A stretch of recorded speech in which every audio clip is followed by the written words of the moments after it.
Hi ನಮಸ್ತೆ ಎಲ್ರಿಗೂ, ನಾನು ನಿಮ್ಮ ಭವ್ಯ. ನಿಮಗಿದು ಗೊತ್ತಾ, ಭಾರತದ ಮೊಟ್ಟ ಮೊದಲ ಬಸ್ ಸಂಚಾರ ಆರಂಭವಾಗಿದ್ದು ಎಲ್ಲಿ ಅಂತ, ಮೊದಲ ಬಸ್ ಎಲ್ಲಿಂದ ಎಲ್ಲಿವರೆಗೂ ಸಂಚಾರ ಆಗಿತ್ತು ಅಂತ, ಆವಾಗಿನ ಟಿಕೆಟ್ ದರ ಎಷ್ಟಿತ್ತು ಅಂತ ಬನ್ನಿ ನಾನು ಈ ವಿಡಿಯೋದಲ್ಲಿ ತಿಳಿಸ್ಕೊಡ್ತೀನಿ.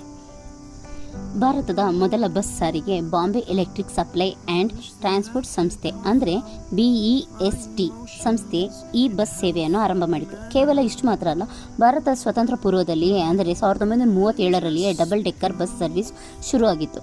ಈ ಬಸ್ನಲ್ಲಿ ಪ್ರಯಾಣಿಕರಿಗೆ ಬಸ್ನ ಟಾಪ್ ಮೇಲೊಂದು ಕುಳಿತುಕೊಳ್ಳಲು ವ್ಯವಸ್ಥೆ ಮಾಡಿ ಅದರ ಪ್ರಯಾಣಕ್ಕೆ ಅನುಕೂಲ ಮಾಡಿಕೊಟ್ಟಿತು. ಭಾರತದ ಮೊಟ್ಟ ಮೊದಲ ಬಸ್ ಸರ್ವಿಸ್ ಶುರುವಾಗಿದ್ದು ಜುಲೈ 15, 1926ರಲ್ಲಿ ಮಹಾರಾಷ್ಟ್ರದ ಮುಂಬೈಯಲ್ಲಿ. ಈ ಬಸ್ ಮೊದಲ ಬಾರಿಗೆ ಸೇವೆ ನೀಡಲು ಆರಂಭ ಮಾಡಿ ಮೊದಲ ಪ್ರಯಾಣ ಕೊಲಂಬೋದಿಂದ ಜ್ಯೋತಿಬಾ ಫುಲೆ ಮಾರ್ಕೆಟ್ನವರೆಗೂ ಈ ಬಸ್ ಸಂಚಾರ ಮಾಡಿತು ಮತ್ತು ಆ ಸಮಯದಲ್ಲಿ ಟಿಕೆಟ್ನ ದರ ಕೇವಲ 4 ಆಣೆ ಮಾತ್ರ ಆಗಿತ್ತು. ಇದು ಆಶ್ಚರ್ಯಕರ ಸಂಗತಿ ಅಲ್ವೇ? ಈ ವಿಡಿಯೋ ಇಷ್ಟ ಆಗಿದ್ರೆ ಲೈಕ್ ಮಾಡಿ, ಶೇರ್ ಮಾಡಿ. Thank you.